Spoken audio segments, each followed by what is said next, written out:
Princess Ariavel of the Luminous Court had rejected 47 suitors in 3 months.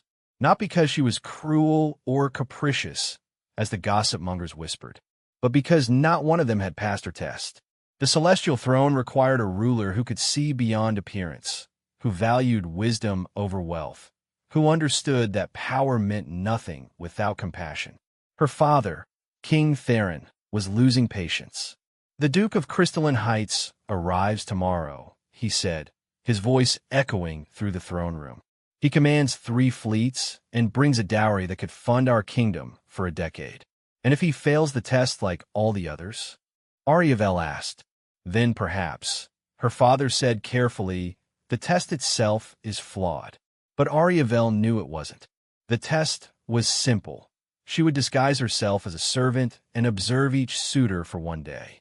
She would see how they treated those they considered beneath them, how they spoke to guards, to stable hands, to the staff who served them meals. She would know the true measure of their character. Every prince had revealed himself. One had struck a servant for bringing wine too slowly. Another had ignored the staff entirely, as if they were invisible. A third had been polite enough, but had spent the entire day boasting about his conquests to anyone with noble blood. Not one had seen the people around them as people. The Duke of Crystalline Heights lasted until midday. Ariavel, dressed in a kitchen maid's uniform, watched him berate the cook for using insufficient saffron in his lunch. He never said please, never said thank you. His eyes slid over her without recognition, without interest, without even basic acknowledgement of her existence. Another failure. Ariavel fled to the palace gardens, still wearing her servant's disguise, fighting back tears of frustration. Was she asking too much? Was there no one in all the kingdoms who understood that a crown was a burden, not a prize? That ruling meant serving? "Excuse me, miss. You dropped this." She turned to find a human holding out her handkerchief. Not a noble, not a suitor. The janitor. She'd seen him working the night shifts, always cheerful, always thorough. Marcus. He wore the simple gray uniform of palace maintenance staff. "Thank you," she said, taking it. "Rough day." He smiled with genuine warmth. "I've been there. Sometimes this place can feel like a lot, even when you're just pushing a mop." Ariavel found herself laughing despite her mood. "You have no idea. Well, hey, if it helps, I've been working here 6 months, and I've noticed something. Everyone's so worried about looking up, they forget to look around. The other staff, I mean, they're good people. Funny, kind, working hard. Makes the job better, knowing them." He shrugged. "Probably sounds simple to you." "No," Ariavel said softly. "It doesn't sound simple at all. It sounds wise." She studied him. He'd spoken to her, a supposed servant, with the same respect he'd show anyone. She'd watched him over the past months, now that she thought about it. Seen him help the elderly groundskeeper with heavy equipment. Seen him share his lunch with the stray cats in the courtyard. Seen him stay late to help set up for royal functions, never complaining, always volunteering. He saw people, all people. An insane idea bloomed in her mind. Impossible, unprecedented, absolutely mad. But the Luminous Court had been built on the principle that wisdom could be found anywhere, that nobility of spirit mattered more than nobility of birth.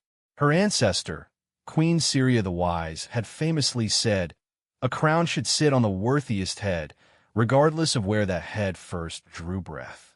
Ariavel made her decision. She dropped her glamour, her servant's disguise shimmering away to reveal her true appearance. The silver hair, the luminous eyes, the royal bearing she'd been hiding all day. Marcus dropped his mop. "Your Highness, I'm sorry I didn't." "Don't. Apologize." Ariavel stepped closer, her heart pounding. "Tell me something, Marcus. What do you think makes a good ruler?" He blinked, clearly confused. I don't know if I'm qualified to." "Please, I am asking." He thought for a moment. "Someone who remembers that kingdoms are made of people, I guess. Not just lords and ladies, but everyone. Someone who listens. Someone who sees." Ariavel turned toward the palace, toward the throne room where her father waited, where the Duke of Crystalline Heights was probably wondering why she hadn't appeared for dinner. She pointed at Marcus. She said. Your Highness, you're going to think I'm insane. You might be right, but I've been searching for someone who understands what I just heard you say. Someone who sees people, all people, as worthy of respect. She took a breath. How would you feel about learning to run a kingdom? Marcus stared at her. You can't be serious.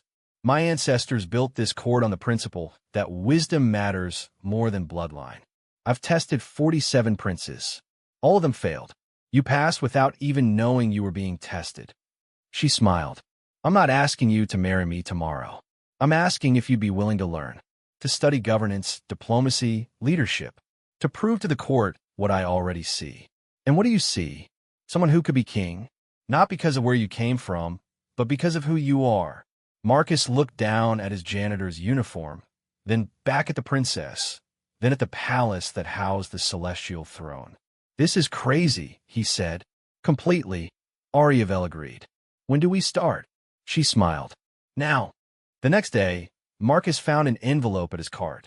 Inside was a business license for Prime Station Real Estate, a full restaurant space in the commercial district, paid in full for 10 years. The note simply read, "For your kindness." You will never know what it meant. Marcus never learned who sent it. He opened his restaurant, named it after his mother, and continued helping people when they needed it. But 3 sectors away, Jean Thal contacted the scattered remains of his people's leadership. I have seen something worth rebuilding for, he told them. Not an empire. Something better. A coalition based on the principle I learned from a human. That civilization is measured by how we treat those who can offer us nothing in return. The old emperor didn't return a power, but his words sparked a movement. Species across 6 sectors began forming what they called the Web Accord, named for a human who never knew he'd inspired it.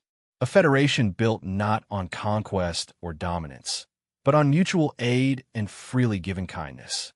And in a small apartment in Section 9, an old Zentari kept a reusable shopping bag on his shelf. A reminder that sometimes the smallest gestures echo across the galaxy. Marcus Webb had helped an old alien pick up groceries, and unknowingly taught half the galaxy how to be civilized again.